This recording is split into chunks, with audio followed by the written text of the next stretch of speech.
დავსვა მკითხვებს, რომლებიც ჩემი მოსაზრებით ყოველდღიურად უნდა ისმოდეს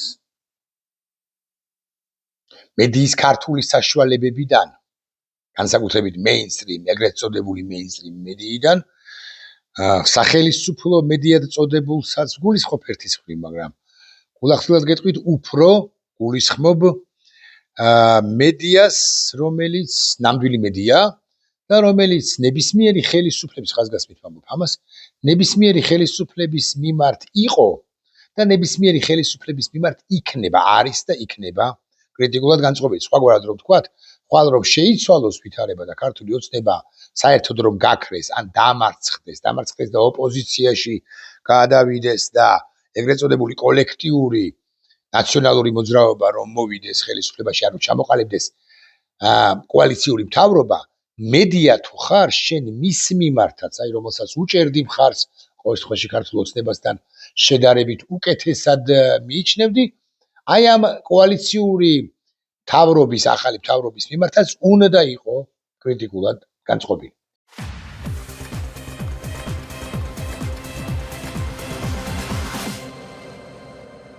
გადაცემის პარტნიორია Coca-Cola. მოკლედ ამ მედიას მიმართავ უფრო, ამ მედიაზე ვსაუბრობ უფრო და არა სახელისუფლო მედიად წოდებულ რეალურად ბანდიტებზე, რომლებიც დღენიაдаг იმით არიან დაკავებულნი, რომ აპრავებენ ხელისუფლებად წოდებულ ჯგუფს, ქართულ ოცნებას, რომელიც თავის მხრივ რასაც ჩადის, რასაც აკეთებს, ეს ჩემზე უკეთ მოგეხსენებათ. მე დავსვა მკითხვებს, სწორედ უფრო ზუსტი რომ იყო აქცენტს დავსვამ ამგვარს. ყოველდღიურად ჩემი მოსაზრებით ეს ხელისუფლების მიმართ კრიტიკულად განწყობილი მედია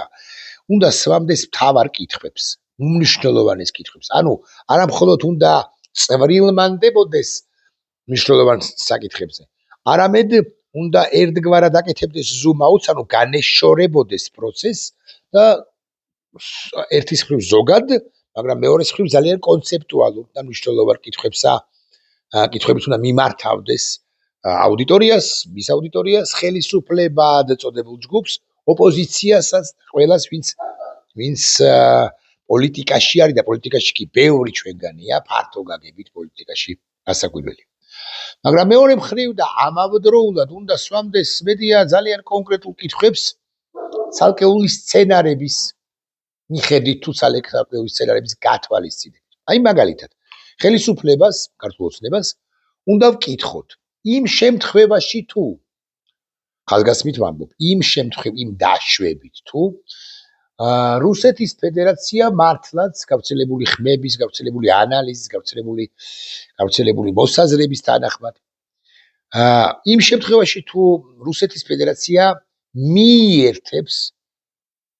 სამხრეთ ოსეთის რესპუბლიკა, ჩვენეული გაგებით და ტოპონიმიკი და სწორი გაგებით, რასაკვირველი აზია ცხინვალის რეგიონს, მაგრამ ერთოს რუსული გაგებაზე ვილაპარაკოთ, რუსები როგორც აღიქვამენ და უყურებენ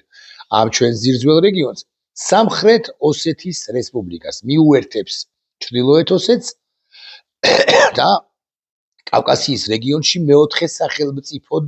დაფიქსირდება, ანუ სამხრეთ ოსეთის გახდება რუსეთის შემადგენლობაში არსებული სუბიექტი. რას აპირებს ქართული ოცნების ხელისუფლება? მოდი არ დავარქვევ ერთოს ბანდას თქვენის ნებართვით, რაღაცა კრიმინალთა ჯგუფს, სინდიკატს თუ რეციდივისტთა გაერთიანებას, არა, რას აპირებს საქართველოს ხელისუფლება. ანუ უპასუხებს მხოლოდ ნოტით, თუ ნოტითაც არ უპასუხებს. აი, მაკა ბოჭორიშვილს ვინ ჰკითხავს და ირაკლი კობახიძეს ვინ ჰკითხავს და რას აპირებს ბიზინა ივანიშვილი. ორი ვარიანტია, სამი ვარიანტია, თუ გელოთ ასე ვიტყვი. პირველი ვარიანტია, რომ ხმა არ მოიღოს საერთოდ და თქვას არაფერი, ანუ იყუჩოს, დადუმდეს და ქართული აუდიტორიისათვის თუ მაინც და მაინც ამ თემაზე საუბარი მოუწევს, თქვას რომ ეს რეგიონი ხომ ისედაც მიერთებული ჰქონდა ოკუპაციის გზით რუსეთს და ეს ოკუპაცია თავის მხრივ მიხეილ სააკაშვილის ბრალი არის და ბრალი იყო და ახლა არც არაფერი შეცვლილა, მე რომ რუსეთის ფედერაციაში შევიდა სამხრეთ ოსეთიო, ეს არის პირველი ვარიანტი. ამის ალბათობა მაინც უნდა ვთქვათ არის 80-90%.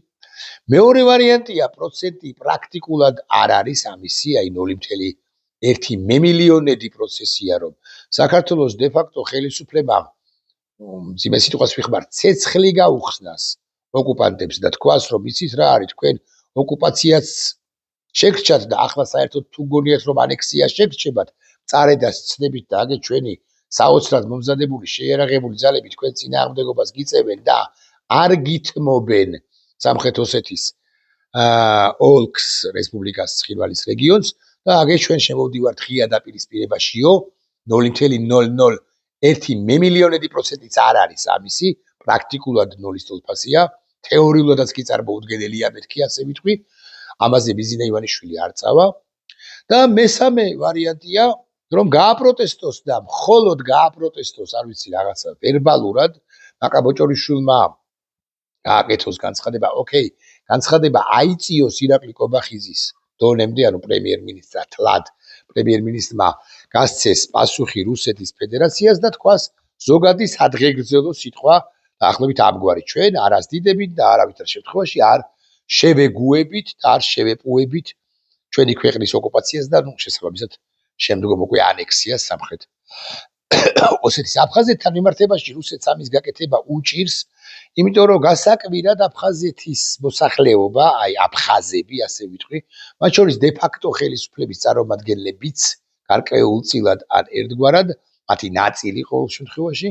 ნამდვილად ეწინააღმდეგება აფხაზეთის როგორც დამოუკიდებელი, ბჭყალებს ჩავსვათ ეს სიტყვა დამოუკიდებელი სახელმწიფოს გაუქმებას და რუსეთის მხრიდან ანექსიას ან ანექსიის მცდელობას. აი სამხრეთ ოსეთის ცხინვალის რეგიონი ამ თვალსაზრისით აფხაზეთისაგან გამორჩეულია, განსხვავებულია, ის გაცილებით მეტად მიისწრაფვის ჩრდილოეთ ოსეთისა და შესაბამისად რუსეთისაკენ და მისთვის დამოუკიდებლობა, ან უფრო ზუსტი რომ იყო ეგრეთ წოდებული დამოუკიდებლობა, ღირებული აფხაზებისაგან განსხვავებით არც არასოდეს ყოფილა. აქედან გამომდინარე ერთი სული აქვთ სამხრეთელ ოსებს, აი სეპარატისტებს, რომლებიც ცხინვალსა თუ ჯავაში არიან გამაგრებულნი ბანდიტებს, რასაკვირველია, რომ ისინი შეუერთდნენ ეს წარმონაქმნი, შეუერთეს რუსეთის ფედერაციას და რუსეთის ფედერაცია გონიათ, რომ უპატრონებს მერე უტკეთ, ვიდრე პატრონობს ახლა და რეალურად რუსეთის ფედერაცია მართლაც არც სამხრეთ ოსეთს, ვერც სამხრეთ ოსეთს და ვერც ცხინვალს და ვერც სოხუმს, ვერც აფხაზეთს ვერ პატრონობს ძვალი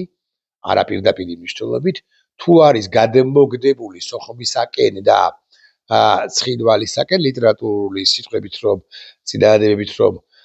მოვიწეროთ ახლა თავი, გადმოგდებულია ცხინვალისაკენ და სოხუმისაკენ და ძვალს ახრევინებენ აფხაზებს, რომლებსაც საკუთარი თავი დამოუკიდებელი ჰგონიათ და ოსებს, რომლებსაც საკუთარი თავი დამოუკიდებელი ჰგონიათ აგრეთვე. მაგრამ დავუბრუნდეთ თემას, რას იზამს ბიზინა ივანიშვილის ხელისუფლება. ჩემი მოსაზრებით, აი 10%-ია იმის შანსი, რომ გააპროტესტოს ვერბალურად ან ოფიციალური განცხადებით, ნახევრად კომენტარის დონეზე შესაძლოა და ამ კომენტარს არ გასცდება ბიზინა ივანიშვილი, თუმცა ბიზინა ივანიშვილის მთავრობა, თუმცა რეალურად მას რეიტინგი ამ შემთხვევაში ფრიად დაუვარდება მისივე მომხრეებში. ანუ მისივე მომხრეების ერთი ნაწილი მაინც გასაგებია, რომ მეორე ნაწილი ყველაფრის მიხეილ სააკაშვილს დააბრალებს ახლაც პროპაგანდის შეფუთვის გათვალისწინებით, მაგრამ ერთი და საკმაოდ სუყე ძლიერი მძლავრი რაოდენობრივად დიდი ნაწილი იტყვის, რომ კი მარა ბიზინა შენ ხომ შვიდობა უნდა მოგეტანა ჩვენს ქვეყანაში. შენ ხომ ამბობდი, რომ მიხეილ სააკაშვილის ბრალი იყო ყველაფერი, რაც მოხდა 2008 წელს. შენ ხომ საერთოდაც მიხეილ სააკაშვილს აბრალებდი ომის დაწყებას, რეალურად საქართველოს აბრალებდა, იმიტომ რომ მიხეილ სააკაშვილი არ არის სასაკვირველია საქართველოს, მაგრამ მიხეილ სააკაშვილი და მისი ხელისუფლება პრეზენტატორია საქართველოსი, მაშინ ისევე როგორც ბიზინა ივანიშვილი და ირაკლი კობახიძე არიან პრეზენტატორები, მიუხედავად იმისა, რომ დე-ფაქტო მმართველები არიან, დღევანდელი საქართველოსი ვაგლახდა სამწუხაროდ დღეს ყოველ შემთხვევაში ნამდვილად. ამდენად ტოლობისტიშარი არასწორი სიტყვაა, მაგრამ რამდენადაც პრეზენტატორია მიხეილ სააკაშვილი საქართველოსი 2008 წელსაც საქართველოსთვის არ დაბრალება და მიხეილ სააკაშვილისათვის ომის დაბრალება ნიშნავს ავტომატურად საქართველოსთვის ომის დაწყების დაბრალებას და საქართველოს სახელით ბოდიშის მოხდა არ ნიშნავს მიხეილ სააკაშვილის სახელით ბოდიშის მოხდას, ნიშნავს საქართველოს სახელით მოდიშის მოხდას, რასაც ეგრა მაგის პასუხია და ბიზინა ივანიშვილი ახლაც აპირებს, ანუ როგორც კი ხელსაყრელი დრო ვითარება, მისთვის ხელსაყრელი ვითარება შეიქმნება. მოკლედ, ვერ დააბრალებს ბიზინა ივანიშვილის ხელისუფლება ყველაფერს მიხეილ სააკაშვილს და მისივე მომხრეები იკითხავენ, რომ კი ვარა, შენ მშვიდობა ან რუსეთთან ურთიერთობის დალაგება უნდა მოგეტანა ამ 14, 16, 17 თუ 16 რამდენი წელიც არის ხელისუფლებაში 2012 წლიდან 14 წლის განმავლობაში ერთი ხანობა მშვიდობას ჩვენ ვჭამდით, ვთოხლავდით, ჩვენ ერთგვარად ვებმებოდით, ჩვენ ერთგვარად მოთაფლულები ვიყავით შენივე ამ წინადადებებისა და გამო, მაგრამ ახლა როდესაც რუსეთმა შენს წინააღმდეგაც გადმოდგა ნაბიჯები, ჩვენ კითხვა გვაქვს ამგვარი, რას აკეთებ იმისთვის, რომ ეს მცდელობა კი არა, ეს ანექსია რუსეთის მხრიდან ცხინვალის რეგიონისა როგორღაც დასრულდეს, ან როგორღაც შესუსტდეს, ან როგორღაც გაპროტესტდეს. ბიზინა ივანიშვილს ექნებოდა მეოთხე და არაჩვეულებრივი გზა, მართლაც უნიკალური გზა, ის ვერ ჩავიდოდა მოსკოვში და ვერ შეეხვეწებოდა რუსეთს, რომ ანექსია გააუქმეო ცხინვალის რეგიონისაო, იმიტომ რომ თავის მხრივ რუსეთს თავისი სტრატეგიული ინტერესები აქვს და რაც არ უნდა ეხვეწებოდეს ვინმე ბიზინა ივანიშვილი მას ცხინვალის რეგიონის ანექსიის ან გაუქმებას ან გადადებას რასაკვირველია FSB ამას არ გაითვალისწინებს, თავისი დღის წესრიგი აქვს და თავისას მიერეკება ეს იმპერია. ბიზინა ივანიშვილს ჰქონდა ერთი უნიკალური გზა. ეს არის ევროპელი და დასავლელი ზოგადად პარტნიორების მხარში დაყენების გზა. მას უნდა მიემართა წესით ევროპელი და ამერიკელი პარტნიორებისათვის და ეთქვა, რომ აი ჩვენს ამ ომის გლობალური ომი რომ მიმდინარეობს ახლა მსოფლიოში პირველ ყოვლისა ცხადია გულისხმობ უკრაინას ამ ომის თანანაწილი ვართ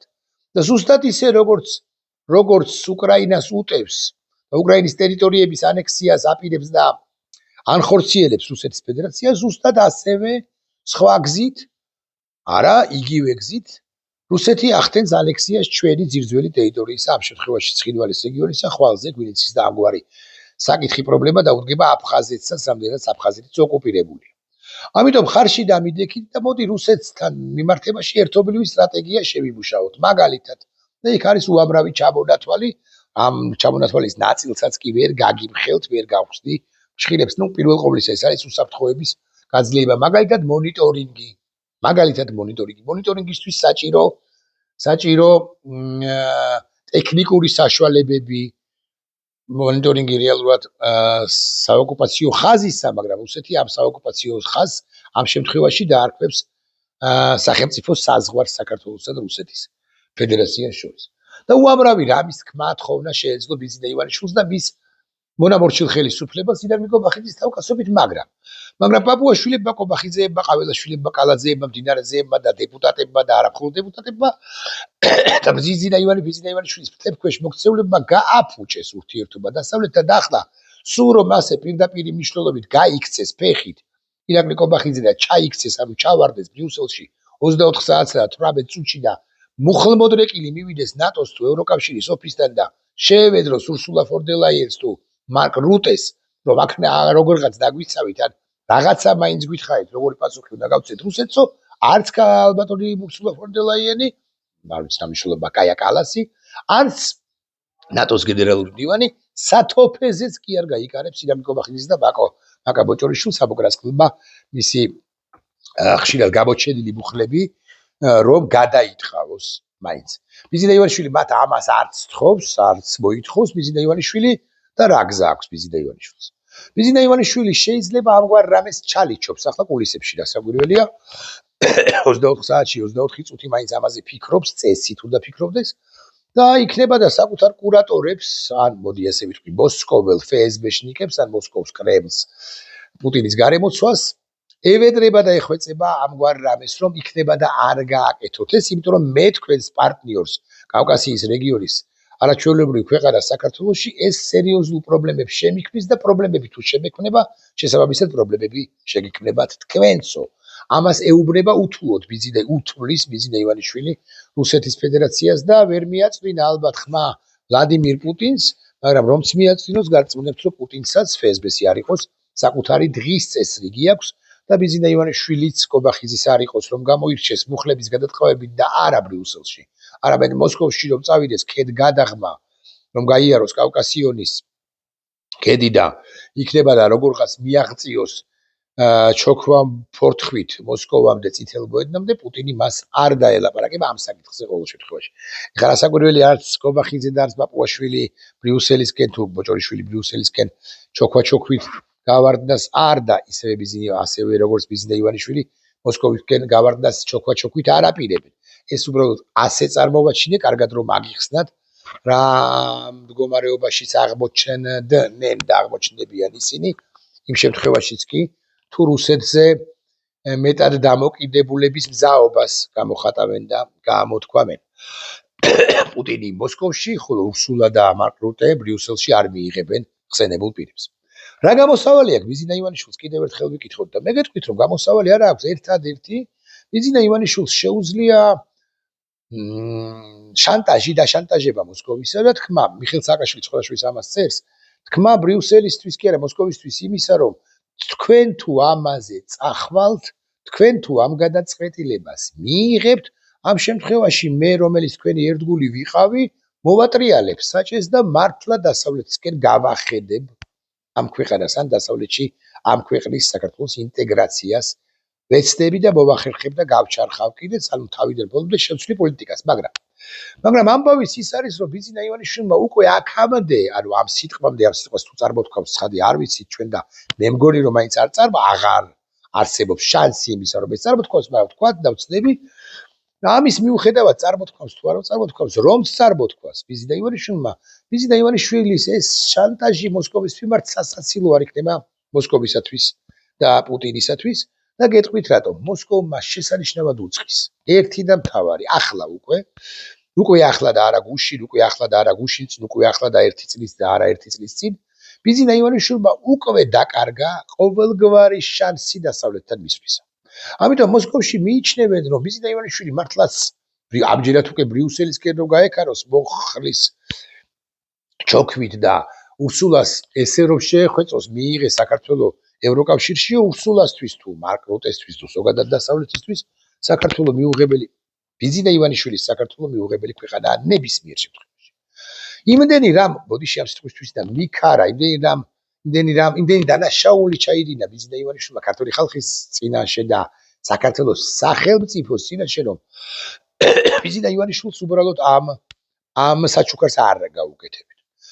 უფრო ზუსტი რომ ვიყო ბიზნა ივანიშვილს ეტყვიან დაახლოებით შემდეგს შენ არ გენდობით, შენ აღარ ახარ სანდო, იმიტომ რომ შენ როგორც კი პრობლემას გადააგორებ და ეს არის შენთვის მახასიათებელი.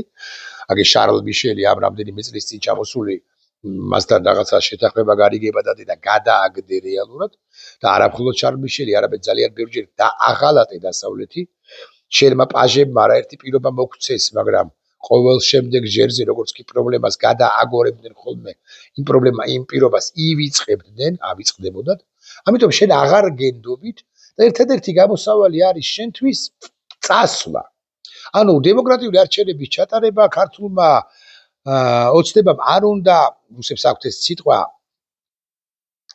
ატვაევაც გამოიომოს არჩევნების შედეგად გამარჯვება, ანუ არ უნდა ჩააფრინდეს ძალაუფლება ხელისუფლებას, ადმინ რესურსი და ასე შემდეგ და ასე შემდეგ არ უნდა დიდი ფული არ უნდა გამოიყენოს და არ უნდა წაართვას გამარჯვება ქართულ ხალხს და არა ოპოზიციას. შენი გამოსავალი არის რომ წახვიდე. შენი ქართული ოცნები ან უკეთეს შემთხვევაში გადახვიდე ოპოზიციაში ან საერთოდაც თუ გაქრება შენი პოლიტიკური ჯგუფი ბანდიტთა დაჯგუფება რეალურად ეს თლად უკეთესი იქნება და ბიზნა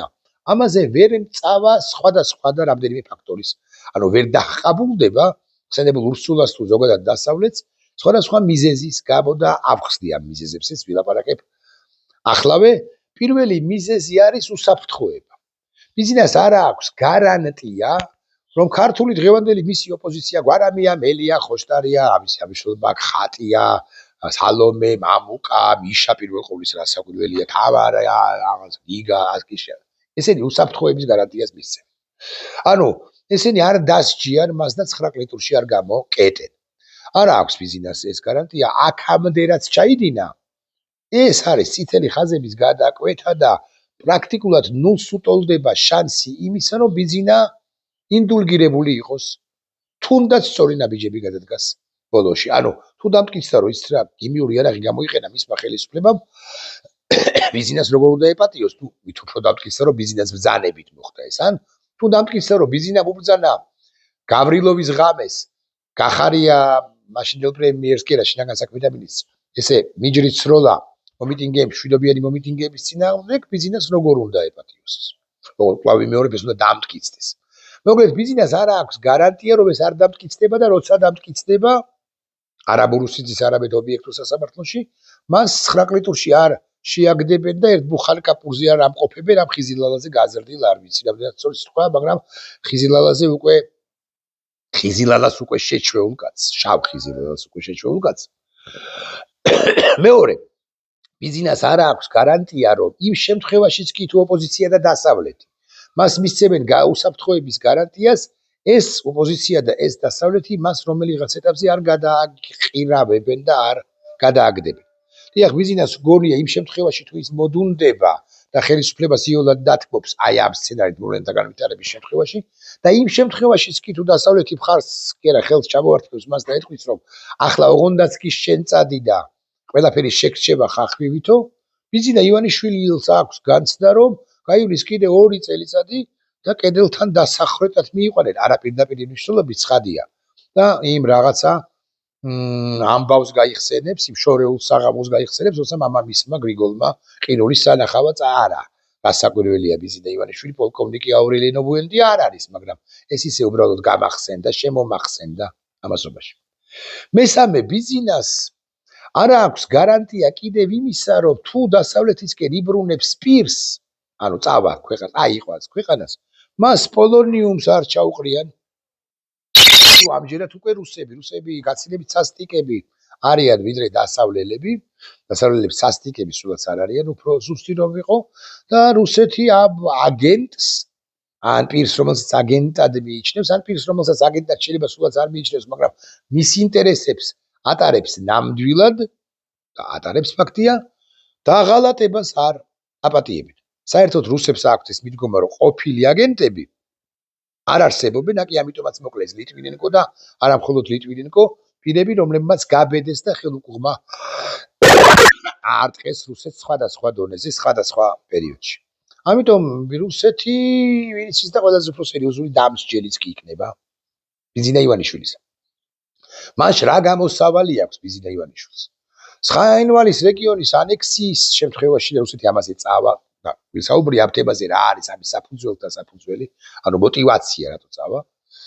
ამაზე თუ წავა რუსეთი და წავა მეთქი აგიგითხარით, ბიზნა ივანიშვილი გაჭედილია და რუსები კიდევ ერთი ამბავი. რუსები ეუბნებიან დაახლოებით შემდეგ, შენ თუ ამ ყველაფრის შედეგად წარმოქმნილ პროტესტს არ გადააგორებ ჩვეულად და ბიზნამ მართლა ციხვლიანი კაცია, გადააგორა რამდენიმე პროტესტი, ეს კი ფაქტია, შენ თუ არ გადააგორებ, ამ შემთხვევაში შენს გვაპატიე და ჩვენი ინტერესების გამტარი განა არა, შენს მოგიწევს ხელისუფლებასთან დამშვიდობა. ხელისუფლებასთან დამშვიდობა მარტო ის კი არის, რომ ყობახიძე წავა პრემიერ-მინისტრობის თანამდებობიდან. არამედ ეს ნიშნავს იმას, რომ მთელი მისი სისტემა, როგორც ასეთი ფულის ჭრის სისტემა, ბიტკოინებით და არა მხოლოდ ბიტკოინებით, ნარკოტიკებით და ეჭვია, რომ ხელისუფლებად წოდებული ჯგუფის საკმაოდ ძლიერი და მძლავრი პირები და არა მხოლოდ ფორმალურ ხელისუფლებაში მყოფი პირები არიან ამ გარეული ამ ნარკობიზნესში. ბიტკოინები, კრიპტოვალუტა, ნარკოტიკები, კოლ-ცენტრები და ასე, საიდანაც ბიზნეს აქვს. პერსონალურად ბიზნეს ან მის კლანს აქვს შემოსავალი, ეს ხუხულასავით დაიფშვნება და ეს კი ბიზნა ივანიშვილს რასაკვირველია ასევე არ აწყობს ისინიც. თუ მოუტრიალდებიან, რომელიღაც ეტაპზე ჩამრტყმელები არიან დანისა ზურგში ბიზნა ივანიშვილისთვის და რამდენიც რა უნდა მოტრიალდეს ირაკლი კობახიძის მისამართით. თუ მიმართულებით თავი მოატრიალოს ბიზნა ივანიშვილმა მარჯვნიდან და უთხრას შენს ირაკლი, შენს ბრუტუსის მაგია მსგავსად, ხო, ბრუტუსი ანუ ირაკლი სულაც არ დაირცხვენს ამისა და გამო რომ ვიცოდეთ მაინც. ანუ შეიძლება კობახიძემაც კი ხელში თუ ზურგში დადა ჩაარტყას არა პირდაპირ მნიშვნელობით გებუდარებით ხა ეს როლმოტები მომედავებით ამაში არ გულისხმობ პირდაპირ მნიშვნელობით იმას რაც ბრუტუსმა იულიუს სეზარს გაუკეთა. მოკლედ, აი ეს ამბებია და ხო, ეგრე მაგის პასუხია და ბრუტუსი ერთ-ერთი უდიდესი 3-დან 1 უდიდესი, ხა უკვე რატო ამას გემუდარებით ამასაც თუ ამახსნებინებ და დანტე ალიგიერის თაობაზე პატარა ლექციას ნუ ჩამატარებინებ, თან განსაკუთრებულად კარგად გულახდილ გეტყვით, არ ვიცი. თლად გულახდილი რო ვიყო, ხა რაღაცეები კი ვიცი, მაგრამ მაინც. ხო და ასე რომ ამბავიც ეს არის. და ბიზინა ივანიშვილი არის გაჭედილი ამ თვალსაზრისით. მოვა იგორ გიორგაძე. ხო, ბოდიში და ბარებ ამასაც ვიტყვი 26 წუთი კი დაიწყო, მაგრამ თუ იგორ გიორგაძე მოვიდა, რომ ვიცოდეთ, მაინც 7 ცხოვრება არავის კველის. რატო არ იყავი მეტი რუსიო ირაკლი კობახიძეს ამოიღებს საკუთარ მაკაროვს იგორ გიორგაძე ამასაც ვუტრინებ ცხადი ირაკლი კობახიძეს მიაბჯენს შუბლზე პაპუაშვილს ყაველაშვილს და ასე შემდეგ და ასე შემდეგ გიორგაძეს უთუოდ ხავს უკვე ხავს ხაზგასმით ვამბობ და რუსეთს უფრო ზუსტი რომ იყო უკვე ხავს საკუთარი ამ პირობითად 1000 კაცი შერჩეული კაცილები ჭკვიანები ვიდრე კალაძის სიძეა იმას ვინ გააჩერებს საერთოდ კაცილები ჭკვიანები რომლებსაც რუსეთი დაეყრდნობა და აქ პარადაქს რუსულ პარადაქს დაამყარებინებს პრაქტიკულად არც ერთს არ ვიცნობთ მეთქი ასე გეტყვით არ ამ 1000-ელში გოგა ხაინდრავა არ არის აი ხო გაგიკვირდებათ და გოგა ხაინდრავას რუსეთი ვერ დაეყრდნობა იგორ გიორგაძე ვერ დაეყრდნობა კაცილებით სერიოზულ კაცილებით უცნობ და კაცილებით მეტად მკვეთრ და მკაცრ ქართულ გვარიად რუსებზე იქნება საუბარი. ამასაც ეუბნებიან მოკლედ ბიზინა ივანიშვილს და ეს კაცი არის გაჭედილი მათ შორის საკუთარივე შეცდომა დანაშაულებში გაჭედილი. იცის რა რომ შეუძლებელია დასავლეთისკენ მიბრუნება დასავლეთი მას ვერ მიიღებს. მას მოუწევს რუსული თამაშის თამაში ბოლომდე. ოღონდ იმ შემთხვევაში თუ ბოლომდე მოუწევს, უფრო და უფრო მეტი უკმაყოფილო ეყოლება მით უფრო ანექსიის შემდეგ არის თუ არა ეს არასწორი გათვლები ხომ გეუბნებოდით ანექსია არ უნდა გაგეკეთებინა ეს უკვე ბაიკია ეს უკვე სიმღერაა ეს უკვე რაღაც გედის სიმღერა სწაემგვანება თუ დაემგვანება ამ მნიშვნელობა აქვს ეს თავისი ინტერესი აქვს თავის ინტერესში ბიზინა ივანიშვილი კი არა სერგო ორჯონიკიძეს მოაკვლევინეს თავი გეხსოვებათ ეს ისტორია არ მინდა შემეშალოს და 1920 ბოდიში გადავამოწმოთ არა უშავს ეხლა 23-ს დამელოდეთ არაფერი გიჭირთ სერგო ორჯონიკიძე თუ არ ვცდები 37 წელს სერგო ორჯონიკიძე 37 წელს თვითმკვლელობით დაასრულა სერგო ორჯონიკიძემ 18 თებერვალს ბიზინა ივანიშვილის დაბადების დღეზე დაუსრულებია სერგო ორჯონიკიძეს თვითმკვლელობით საკუთარი სიცოცხლე 37-ში ბიზინა ამ წლიდან და 19 წელიწადში დაიბადება რა არის რა ისტორია ნახვამდის